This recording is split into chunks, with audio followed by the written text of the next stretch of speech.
So, from your perspective, do you want a guy laying on the couch all day long? He's got thin arms and is waiting for you to make dinner every single night. Like, what do you want? I want a guy that fixes things for me, not a guy that I have to fix.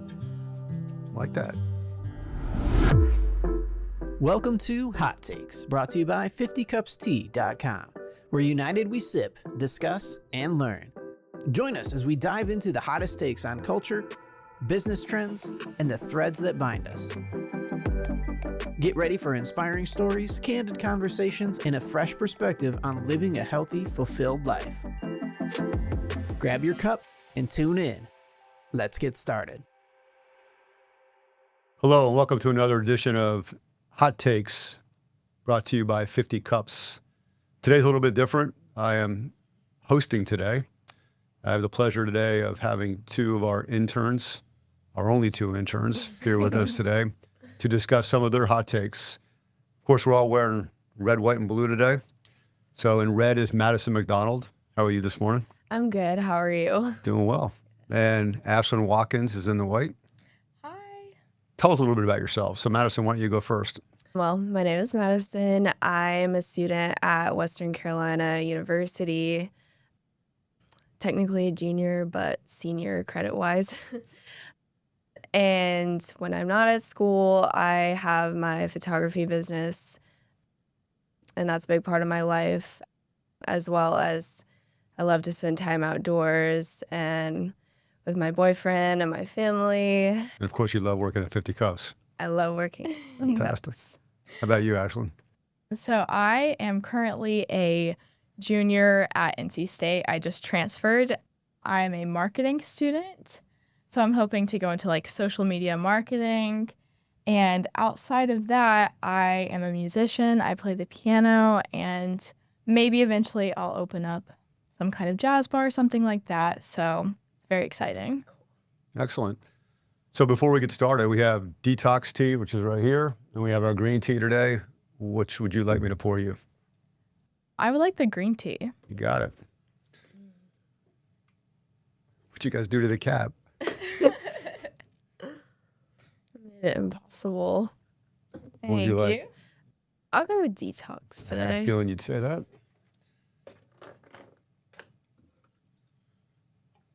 And I, of course, will do a little green today. It's a staple, but A little seen this- caffeine. we've seen us sell a little bit less of green than we do everything else. So hopefully that'll spur some sales on today. So let's talk about some hot takes.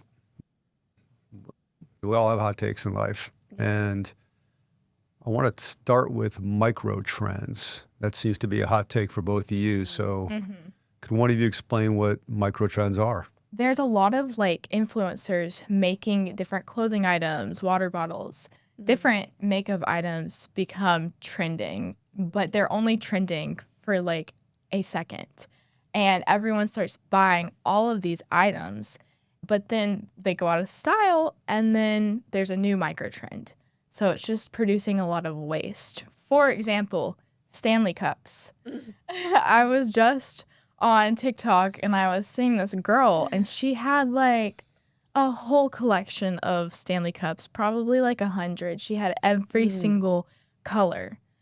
And you know what's going to happen to those? They're going to go to Goodwill. The Awala is in now, and she's going to like Catsy. I mean, they're good water bottles. Yeah. But it's just ridiculous because, like, what are you going to do with all those cups? Yeah, and on my side of things, like I love makeup and everything, but I've seen similar influencers where they literally just have like buckets of like lip products and beauty products and skincare stuff, and it's to an excessive amount. It's crazy. So how does a microtrend start? Did they get an influencer and suddenly it takes off like a rocket? How did they do that? For example, Shein, which a lot of people know of, they will hire a bunch of micro influencers on Instagram or TikTok to post a haul, and they will have like a trash bag size bag of like clothes, a bunch of clothing items, and they'll try them on and they'll rate them. And then once that item becomes trending, then like Shein will mass produce that trending item. So let's talk about Stanley. Stanley's been around for almost a year now. So is that a normal cycle for a microtrend, or are microtrends shorter in time frame? It really depends on the product, I feel like. And some things, like, for example, Stanley, they can be around for a while, but then one person uses it, it goes viral, and then it randomly just takes off. Yeah, so my hot take on Stanley is my daughters have them, my wife has them. Every female I know actually has them. My daughter-in-law has it as well, but they, for whatever reason, they're gigantic. They take up a ton of cup holder space in a car. Yeah. So when we're traveling somewhere, I don't have any room to put my cup holder because the Stanley's wiping out two they're spots. Massive. But the biggest thing I've noticed is that every single family member that I know that has a Stanley leaves it behind whenever they go from one place to another. It's happened at least 5 or 6 times. And I'm thinking, True. this is a gigantic, 18 to 24 inch cup that's heavy with a giant straw sticking out of it. How does that get left behind? Probably because they can't fit it in anything. They can't put it in their bag. There's no. Yeah. Unless you set it like a certain way in your cup holder, it doesn't even really fit. Like, it only fits the bottom. And then you can't even really put another cup in it because of the giant handle. So it's almost obnoxious in a way. This microtrend can't go away fast enough. But why do microtrends annoy you though? Because it sounds to me like you buy some of the microtrend products, but why is that a hot take for you? Why does that annoy you other than the waste piece of it? I think what annoys me is that how quickly things rotate. So for example, I've been using Chobani coffee creamers for a few years now. It's my favorite type of coffee creamer. Well, all of a sudden, like, I'm scrolling on TikTok and then it's like trying every flavor of the viral Chobani coffee creamer. And it's like my entire For You page is like all these videos. And I'm just like, it's a coffee creamer. I don't understand the Then you big deal. can't even buy it. Yeah, then I can never wipe go it out. That's another thing about microtrends is once I find something that I like, because they just explode and everybody has to have it immediately.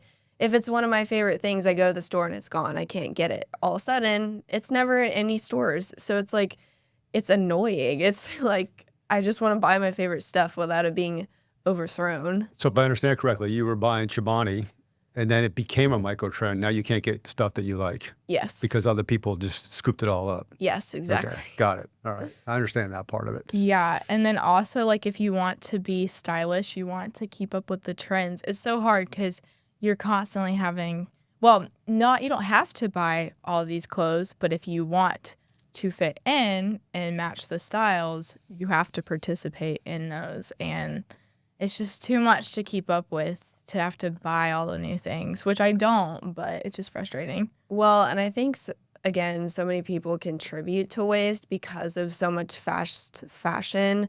Like, before social media was such a big thing, there were fashion trends. There were things that were in, and they were typically in for like a long time. But it can only be in for, I don't know, maybe not even a month, really. Something that's like, Yeah. oh, you have to buy this viral workout set.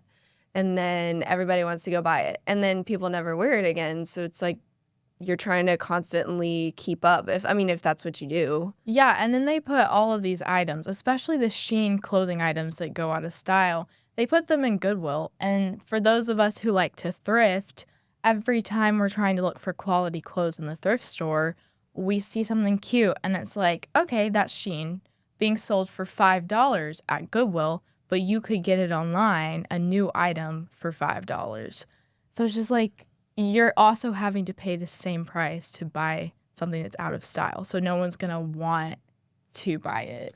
Well, it also creates an unrealistic perception of what you should have and what you shouldn't have. I think, prior to the rise of social media, people had a normal amount of stuff, but it just seems like with the progression of microtrends that things are just going a whole nother direction and people feel like they have to have stuff immediately, instantly. It's like instant gratification. It's not, I'm going to save up my money for this one item that's going to last me and it's going to be something that I wear several times. It's like, let me buy something immediately. Oh, and it looks great when you get it, and then you never to wear it again. And then where does it end up? In Goodwill bins. Yeah, and you have to use a certain item a certain amount of time for it to be better than just like a plastic water bottle. Like, you want to use a Stanley Cup at least 40 times for it to be better than a plastic water bottle. So when you're getting a bunch of them and you're only using it, 5 times, is actually worse than, it's like worse waste than plastic water bottles. It's also like things aren't really retaining their value anymore because of how much consumerism there is. I mean, it's like, why buy an expensive shirt when people are like, oh, well, I can just buy 5. But on my end of things, I'm like, why would I buy 5 cheap shirts that I would never wear versus one that's a little more expensive that I would wear and it's going to last me a long time? I think people are kind of losing the value of things. And in order to keep up with these trends, Shein, for example, they actually pay their workers really low, and they have child workers. Yeah, it was a lot of child labor. It contributes to child labor when they're trying to produce things cheaply in mass production. So how do you know that? I was researching it, and it's also a thing that everyone's talking about.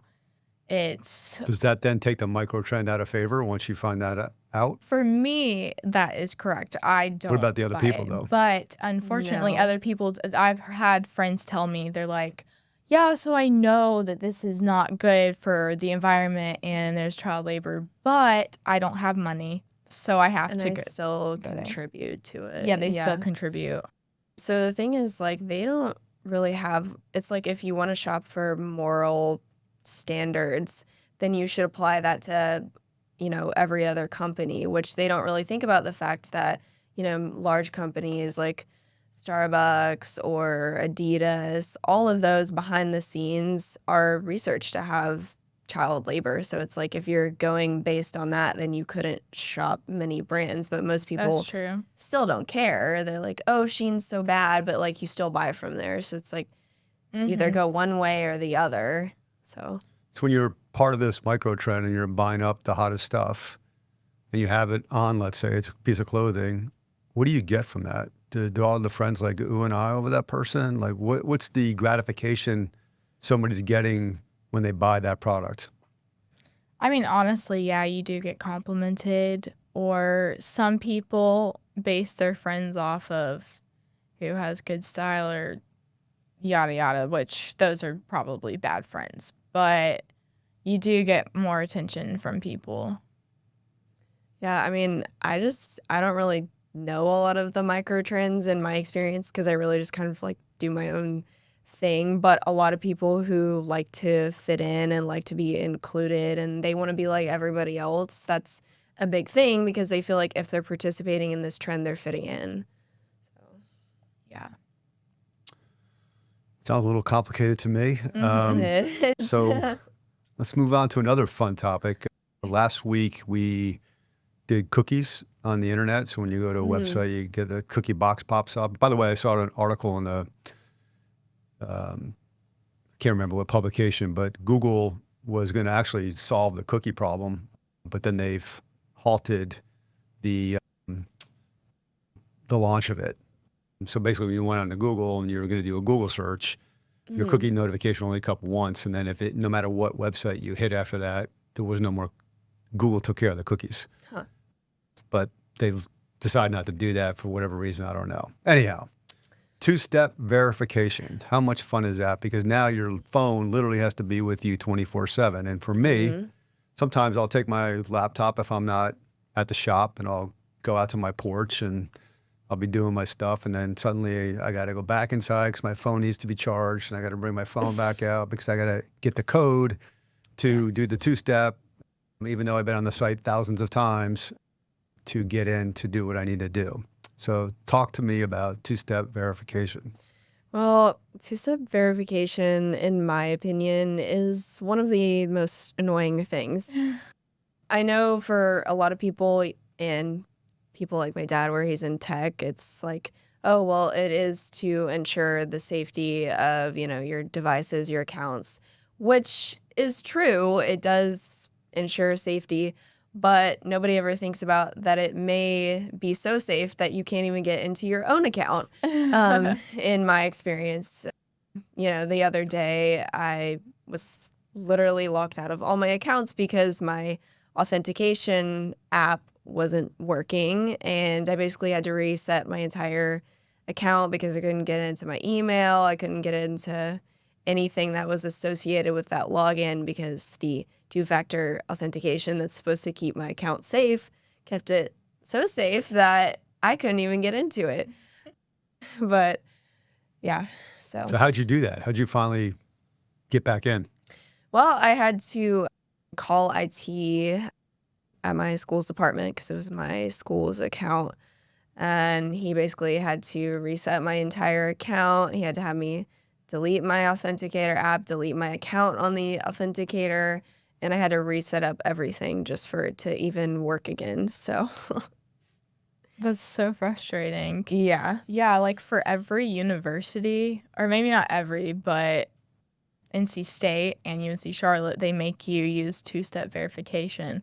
And I'll be doing my homework and I'll be charging my phone in a different room, just trying to keep it away. Because when I do homework, I don't want to be on my phone. Like, I want to be focused.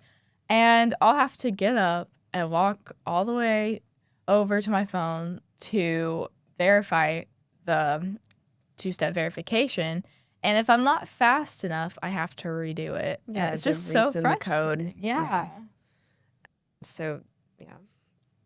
Yeah, it's problematic, especially when you have a business and you have other people that may have set up, an ordering site, let's say for our tea, and they put it under their phone number, but they're not in the shop. So now you got to track them down. Hey, send me the code. Sometimes, to your point, you get it. Sometimes you got to redo it again, and you got to redo it again until it finally comes in. The other hot take I have too is, especially on my banking website, sometimes your cap lock might be on or something like that. So you're punching in your password, and strike one, you're out. Strike two, and then it warns you, like, if you do this one more time, we're locking you out of your system. And now you're terrified because nobody wants to call customer service to do what you had to do before, which is get everything reestablished. Yes. That's another hot take of mine. Have you run into that problem as well? Not personally. I have, not necessarily on like my computer or laptop, but even on my phones, my general phone password. If, for example, if it's in the back of my pocket and it's pressing those numbers and it's trying to log me in, and then I get locked out of my own phone and there's nothing I can do about it. And similar thing with a computer login, I've had the same thing. I mean, it's easy to forget a password, and then you have to go through this whole long process just to even get into your own account. And it's like, is 2FA really that safe for you? I mean, because if you can't get into your own account, I mean, Right. no.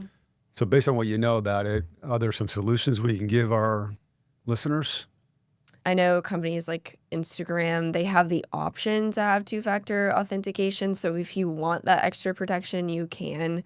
But for major companies like Microsoft, I think that it should be an option. So if you want to have that extra protection, then you can. But if you don't, then it's up to you. I think it should be left to the user to decide what you want to do with that. Yeah, like Google does a good job at that, because there was one time when there was a hacker that did trick me. This was like a month ago. I never fall into those, but this one person tricked me.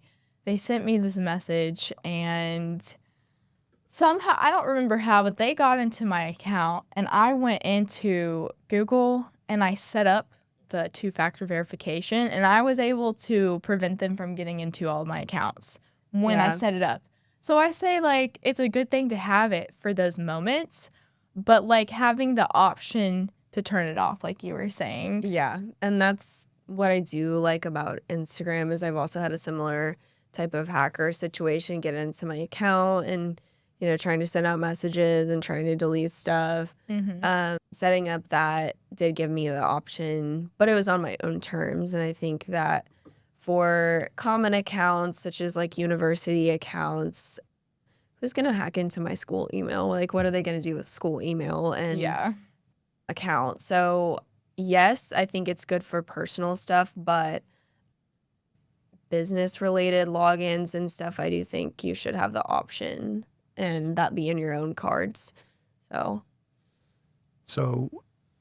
how do you prevent the phone from trying to get into a website or dialing a number or whatever when it's in your back pocket? Is there any tips out there for everybody that loves to put their phone in their back pocket? Honestly, I've never had an issue with that. I don't know. I just, like, if I'm sitting down, I take it out of my pocket. I guess if you have like tighter pockets, maybe it dials more, or if it's like facing the screen is facing the back of your pocket. Like, I guess if it was facing out, I don't know. Yeah, honestly, just if you're sitting down or, like, it's touching as anything, just Yeah. take it out of your pocket. Yeah. Well, as a father, and I just never understood the back pocket phone thing in tight jeans. Doesn't seem like it, 3/4 of it's sticking out. And if you're some of my daughters, they've smashed their phones on the ground, and and then I got to go get a new phone. Yeah. So Well, I mean, it's all about then style, they though. need to give women more pockets. Give us bigger pockets, and then that won't be an issue. No, but that's why they created purses. So we have to buy purses. True, but sometimes you're somewhere and you don't Hey, have. you can also go back to the 90s and buy cargo pants and put them on the side.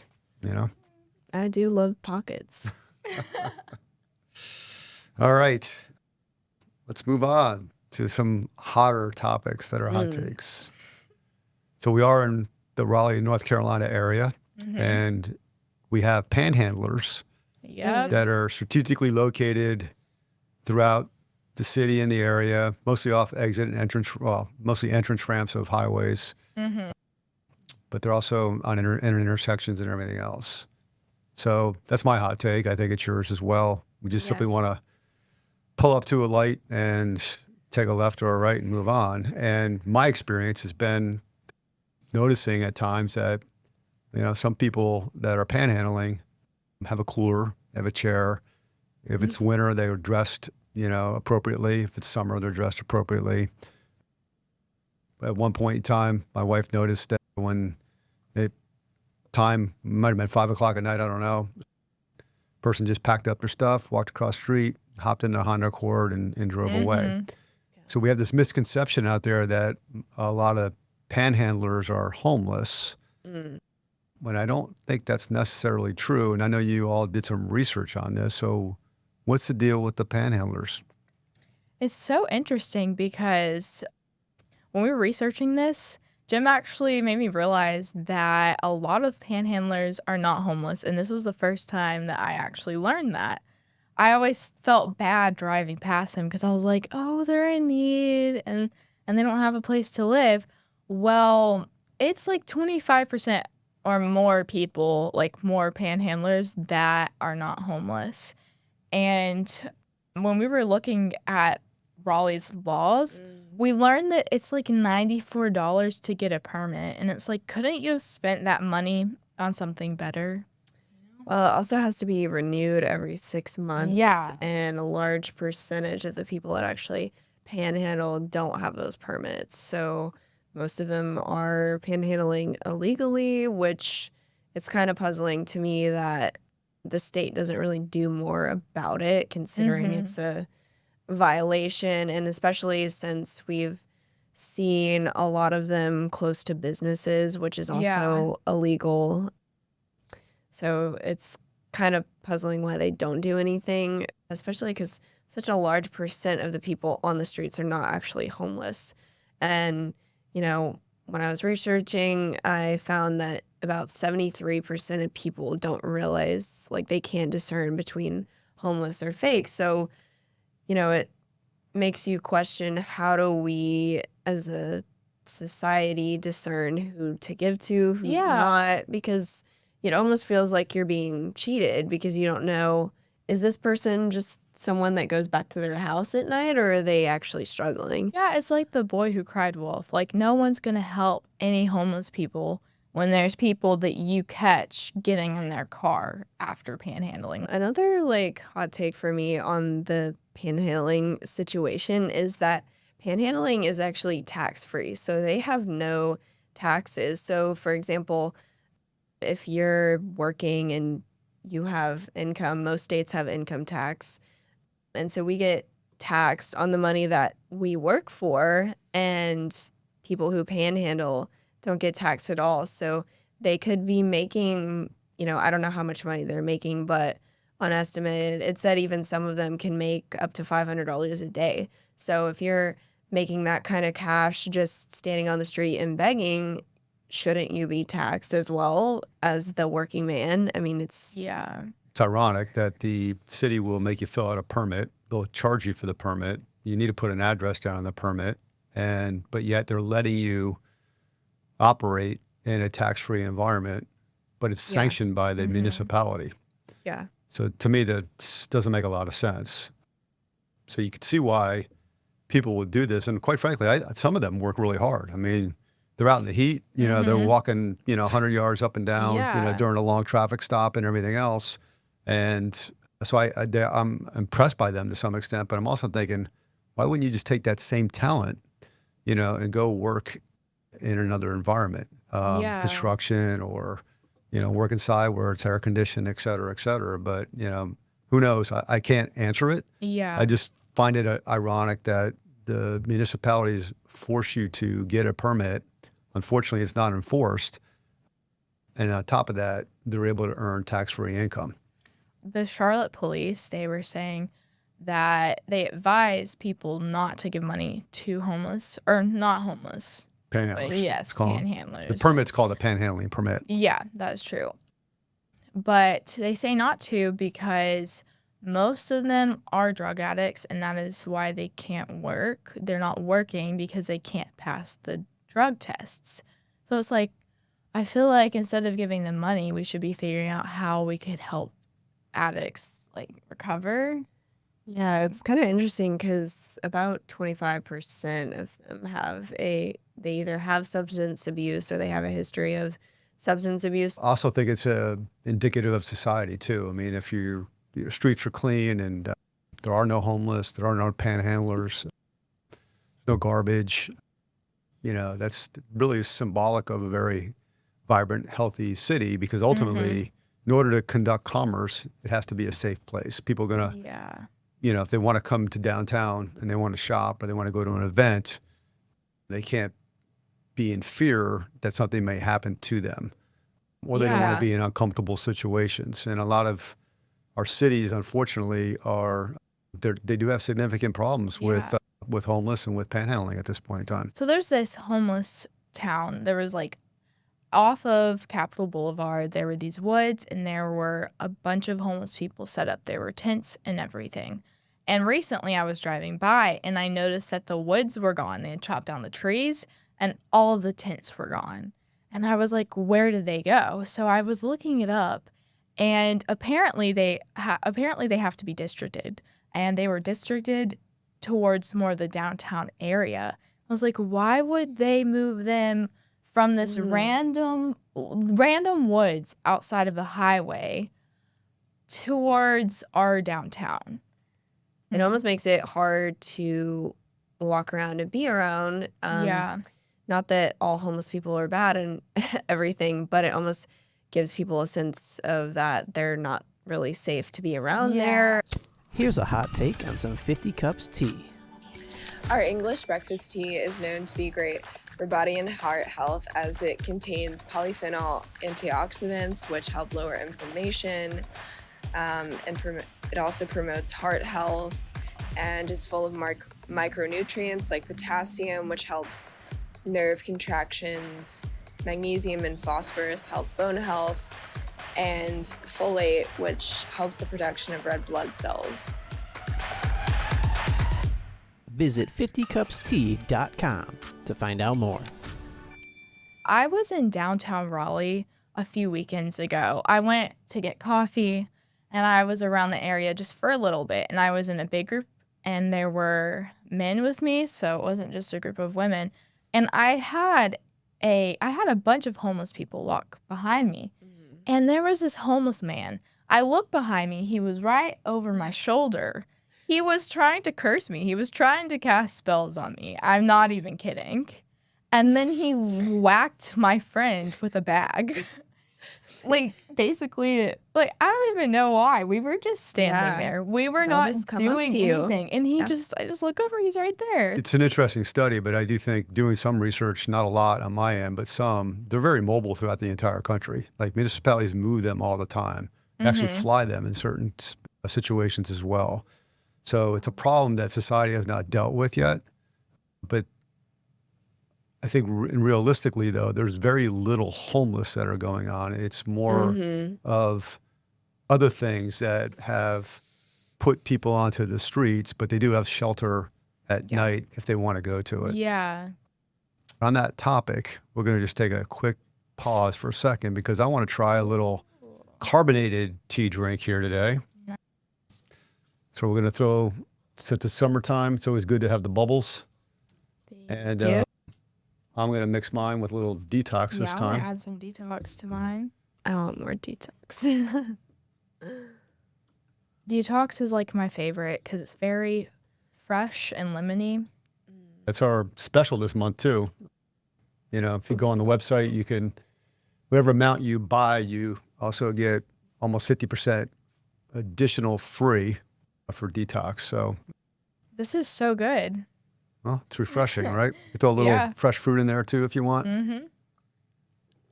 All right, let's cover our last topic, Okay. which could be very controversial. If people, end up listening to through this entire podcast, but we're going to call it "What Happened? Where is the man in the man?" And just full disclosure, you both brought this up as a hot take. I did not. But what do you mean by this? Well, in my experience, I feel like we as a society are losing the presence of masculine men. And it's puzzling to this day why it's happening. And Yeah, like also chivalry is kind of dying. Not that I can't open the door for myself. I've just noticed that guys aren't doing that. Once I thought a guy was opening the door for me because I have some friends who still are gentlemen. And I walk through it. A complete stranger. I walk through the door and he goes, "Wow."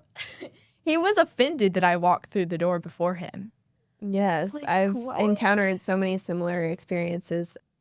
I thought it was just a general courtesy to open the door. I pretty much open the door for anyone that's coming behind me, even if they're a little bit out of the way. It's just common courtesy. But I can't count to you how many times I've had the door slammed in my face by a guy. And it's just Yeah. like, you would think, even if I was another guy, like you would still just Hold the general door. courtesy. Right. And I feel like as a whole, especially men are kind of falling out on that. And I think part of it is that it's not expected of them, so they don't have to do it. Yeah. And if we don't expect it, then they're going to stop doing it because it's easy. It's easy not to do those things. What's going on? I mean, is it the way the guys are raised these days? Is it school? Is it social media? What is causing, is it the females that want to just I think dominate? Like what's happening? I think there's a variety of factors. One of the interesting things that I was reading is not only that is feminism taking over, but more women are the head of the household financially, which has never been a thing really up until this recent, I don't know, past 10 to 20 years probably, that women are the top. Another thing is in the media too. I mean, think about how many movies that you see where the woman is the star and the one that fights everybody, and they're kind of, you know, not unintentionally, but they're kind of slowly messaging that into your things that you consume, your TV, your articles, slowly putting that in. I think it's in school systems. I think it's the way that, you know, guys are being parented. I think it's a lot of different things. I don't think there's one primary cause. Yeah, I've also heard a lot of women say, I don't need men. And like, Yeah. it's kind of a joke, but at the same time, they're probably scaring men because they'll be like, oh, I don't need a man to open the door for me. I don't need them. Like, I'm fine without them. So then it scares men because they're like, well, if I open the door, she's going to be offended because she's going to think that I thought she couldn't do that. But it's not about whether she can do it or not. It's just letting them be nice, you know? It makes sense. Or there are women that are like, yeah, I don't need men. That's why I'm ready for whenever women can have kids without a man, because, you know, that's scientific research that's going on, like trying to figure out how to create a literal child without a man, which is insane. Yeah, I think we're kind of missing the concept of that. Having the man in the picture doesn't actually take away from your strong points as a woman. It's more just to enhance those things. But I think so many women today think that a man making more money than them, a man that is strong and confident in himself and his abilities. I think a lot of women don't like that, and I think that they're being taught that having a man around takes away from you as a woman, which is not true. It's just, I don't think people are being taught the right way. Like, we're different, but we're equal in value. Like, it's okay if a man is stronger than you because, you know, biology. Yeah, biologically, men are stronger. They get, like, muscles easier. Another thing that I've noticed has kind of scared men away from being as manly is the term toxic masculinity. I hear that thrown around all the time. Like, most people know that the, like, manly man is strong, competitive, and works hard. And they're starting to think that it's toxic because they're like, oh, he was being so competitive with someone. He was being competitive. Like, that's bad. He's so manly. He must be, because he's manly and he's strong, he must be racist. He must be against women. And they make all of these stereotypes and assumptions, which is just wild. I don't understand. So that then prevents that manly man from being a man? Yeah, because he's scared, because he's like, if I act strong and I follow these roles, which, you know, people are trying to get away from gender roles. He's like, if I follow that, then people are going to, like, they're going to think I'm toxic and racist and all of that. I also do think a lot of it falls on the women, especially because it's almost like taking away that ability from men. Everyone wants to feel needed. Like, in order to feel, like, loved, you want to feel needed by that person. And think about in a marriage, you see a lot of women doing, like, everything. They're not only going to work, but they're also coming back and they're doing chores and they're taking care of the kids and they're doing all of those things while the man's just, like, on the couch. But I feel like it's because they're like, no, I'll just do it. I've seen a lot of women be like, well, you don't do it correctly. I don't need your help. I'll just do it. And it teaches them that they're not needed, so they're not going to do anything. If you're looking for a husband someday, boyfriend, why don't you want the best? You know, so let's say you don't want the muscle-bound guy that's going to open the door for you, lift up a car to pull you out from underneath it, whatever it is, right? But I still want this guy to go out and earn as much as me, if not more. I still want him to be a great father. I still want him to be a great husband. Yes, great husband. I still want him to do all this stuff that I want him to do. Mm-hmm. And if I tell him to go lay on the couch, then he's going to lay on the couch better than anybody else that I know. But I want the best. And I don't think we're getting that right now. I think No. I look at situations just observing in the public where, I remember we were at a restaurant in Colorado a few years ago, and a couple were sitting next to us, and she wasn't happy with the food that, was brought out. And she took care of the waiter. She took care of the cook. She took care of everybody in that restaurant. And he just sat there. And I'm thinking, how can you like that, where you always have to do everything, right? I mean, I'm married, been married for a long time. It's been a great ride. But I think we have a 50-50 partnership. And there's certain things that, my wife can do. There's certain things that I can do. And we're happy. But if you have to do 95% of the stuff yourself all the time, there's no way in the world you're happy.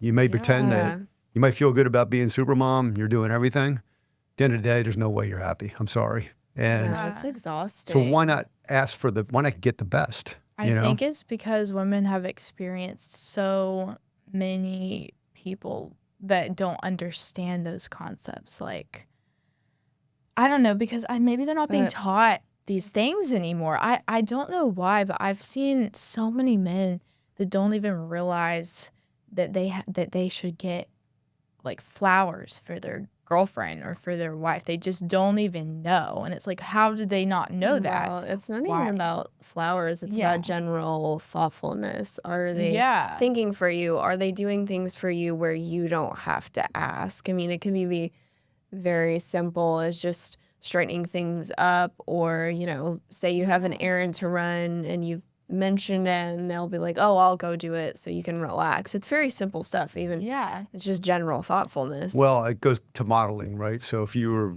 raised a certain way and the mom or the dad or both did everything and the kid never had to do a thing, there's no way in the world he's going to start doing stuff, when he's 22 years Yeah. old, right? Yeah.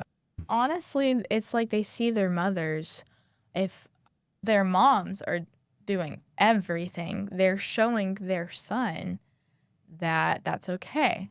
So that whenever they're in a relationship, they don't know any better because they weren't taught it. How can we expect them to know better if they were watching as their dad just laid on the couch and the mom did everything? Because the dad also has to set the example. That's another reason why the dad should be doing more, is to show his son what he should be like. Correct. The funny thing about this whole concept is, at the end of the day, 99.9% of these people in this country that are espousing all this stuff, they want to be rescued by the strong firefighter who's probably going to be a male who can carry them down 10 flights of stairs in a fire. They want to be rescued, not by a 70-year-old flight attendant who's a female who weighs about 16 pounds and should be retired if there's, God forbid, there's an issue in a plane. They want to be rescued by somebody that's actually going to be physically able to help them. And suddenly all this stuff goes out the window when it comes time for personal safety. Unfortunately, we're in a situation where eventually there are going to be things that are going to be compromised. And sadly, there's going to be accidents. There's going to be things that are going to happen because we're not raising the man and the woman in ways that are going to be able to help us. Yeah. So, from your perspective, do you want a guy laying on the couch all day long? It's got thin arms and is waiting for you to make dinner every single night. Like, what do you want? I want a guy that fixes things for me, not a guy that I have to fix. And Like that. I want someone who contributes to me, who we both contribute equal parts to the relationship, where there's sometimes where I will give more because he's weak in that area, and there's sometimes where he will give more because he's better at that thing. It's not to say that, I can't do those things, but it's to say that he is able to give back to me because he's stronger in that area. And I think that's what we're missing today, is we're losing the, perspective of partnership. I think people think that it has to be all this glamorous thing all the time, or the woman has to do everything and the man's absent, or the man doing more means that you're less as a woman. It doesn't mean that. In fact, I love the perspective of partnership because I think that's how a relationship should be. I think you should both contribute to each other and better each other and grow as people together. And if you can't do that, I don't think you have a healthy perspective of the way that a relationship should work. Is that, I want a man that does stuff for me, that, is strong, that provides for me. It's not to say that, I'm threatened by that. Obviously, I want to make a lot of money and I want to do well, but I don't look at him making more money than me as, oh my gosh, like I'm threatened by that. And, he's taking away my strong suit as a woman. I don't look at it like that at all. I look at it as he is providing for me to where, yes, I still do well, but I don't have to worry. He is taking care of me. And I don't think that a lot of women today see it like that. And I think that's a huge issue. I think women need to understand that a man doing well and providing for you doesn't mean that you can't do those things. It just means that you are taken care of. And you? Yeah, I also want someone who can provide for me. I don't want someone who can just lay around and go to work and come home and think that they're done for the day. Like hopefully they will have kids to provide for. And I've seen a lot of families where it's like the mom is taking care of the kids and then the dad comes home. And yes, he has worked all day, but he doesn't realize that she has also worked all day, because taking care of kids is really hard. And then he's like, oh, well, I don't want to do the dishes. I don't want to watch the kids and play with them because, you know what? I worked all day. And the mom's over here like, I also worked all day. But then she's like, yeah, like she'll just take care of the kids the rest of the evening, do everything. And it's like, I was a nanny for 3 months. And let me tell you, I came home every day so drained. They were sweethearts, loved them to death, but they need so much and it's so draining. And yet a lot of men are like, well, I provide and she gets to just stay home. But it's also a job.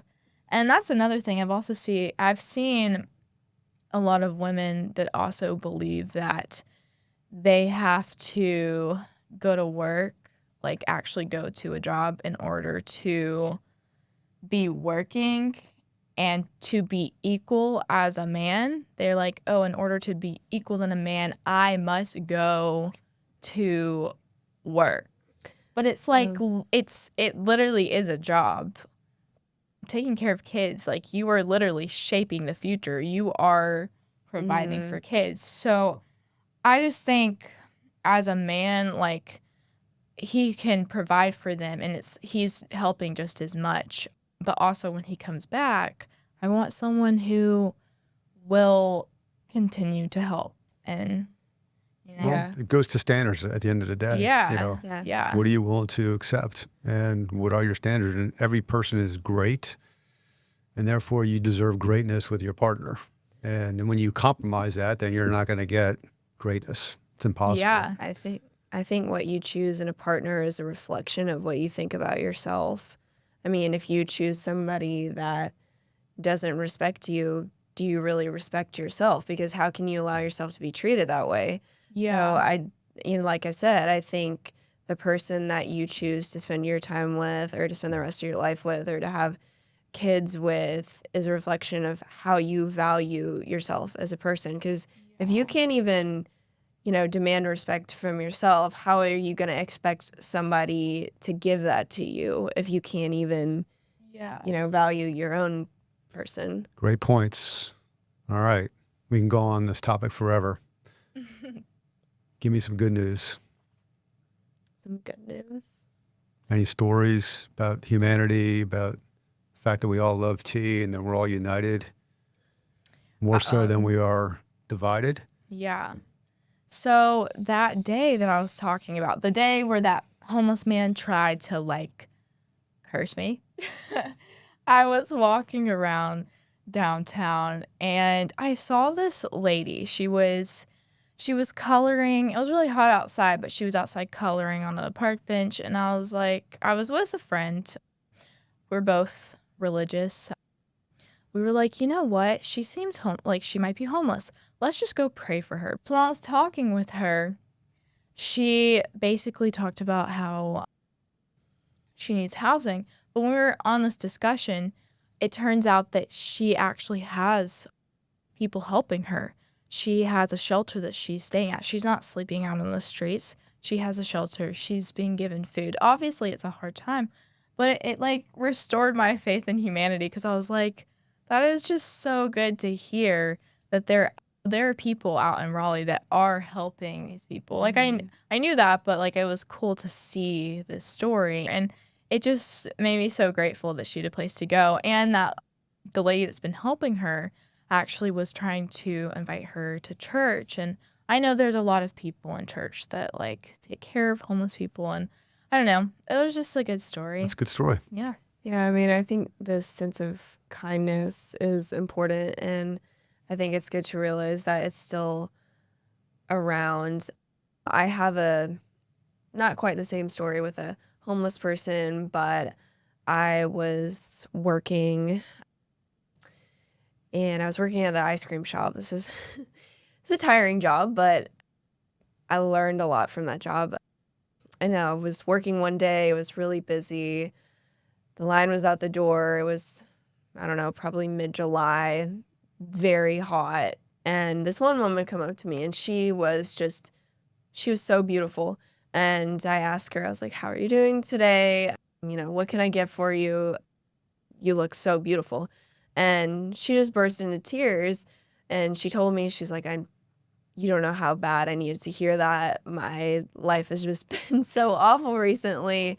And, you know, nobody's really checked on me, but the fact that I came in here to an ice cream shop and you spoke to me and you asked how I was doing just stood out to me. And it was like, you really never know the impact that you have on people, or what somebody's going through, or when they need something the most. So it gives you hope that your kindness can really impact somebody else, whether you think that or not, whether it's texting a friend, hey, I'm thinking of you. I mean, you really never know. So I think it's important to always keep kindness in your life, because you never know who it's going to impact. Yeah.